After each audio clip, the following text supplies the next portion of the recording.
Hello everyone, today I'll be giving my tips for pixel art and Asperite. These are some of the things that I wish I'd conceptualized earlier. My top 4 favorite videos are these listed on the screen. I'll be summarizing my favorite tips from these videos, but I just want to preface this video by saying that I didn't make any of these tips, and all of the tips came from YouTube videos or the internet. But moving forward, we have our first tip, which is to make the canvas size 160 by 144. This canvas size is really easy to make ratios for. It allows us to work in this area of a 16 by 16 pixel box. This is further explained in the pixel art Pokemon explanation video, so I won't go further into detail there, but I did find it very useful to be able to turn off the background and have equal boxes to make my furniture. For example, if I want to make a desk, I can use one box, but if I want to make a dresser, I can use 2 boxes. If I want to make a plant, I can use 1 box. If I want to make a tree, I can use 2 boxes. So for me, it's really beneficial, and it really helps to scale things in that little box, so that way it's not bigger than the other things or smaller than any of the other things that you're creating. One of the biggest work smarter, not harder moments for me is when I learned how to use the symmetry mode. This is with it off. If we go here to the view and click it, we can turn it on, and that allows us to put a mirror on the x-axis. So when we draw, and this goes back to the perfect way that these boxes are set up from the Pokemon dynamic, that it allows us to draw in a mirror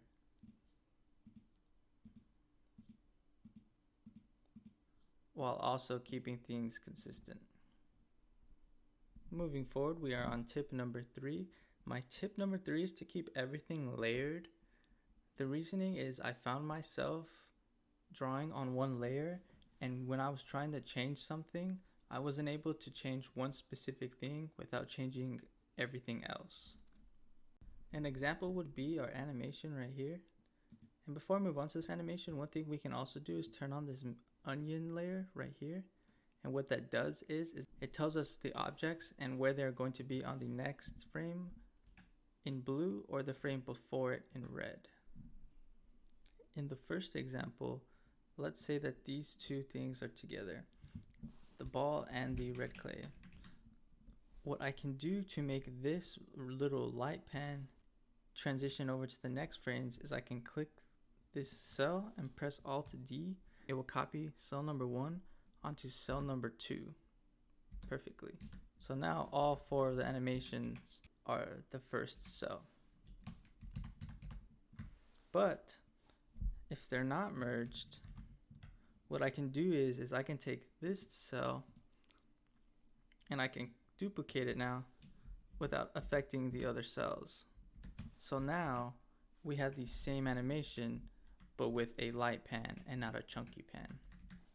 Similar to the all lock button, we have the all seeing button. This really helps when you want to focus on 2 items or 2 animations.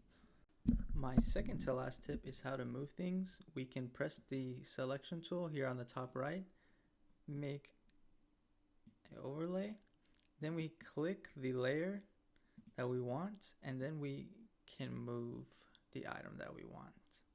And to copy this, ignoring everything else, if we want to copy this onto all the other frames, which I don't believe it is on, what we can do is click the red dot and press Alt D, as I had talked about earlier, but I just want to reiterate that. And my last tip is where to find the saturation knob for color. If we go down to the bar, we can click this HSV, and this will give us our saturation knob for lighter, more saturated colors, or more sunny colors, or darker colors on this right side, as well as changing the darkness and the color. And that concludes my quick beginner's tip video for Asperite. Thank you so much for watching. Take care, everyone. Goodbye.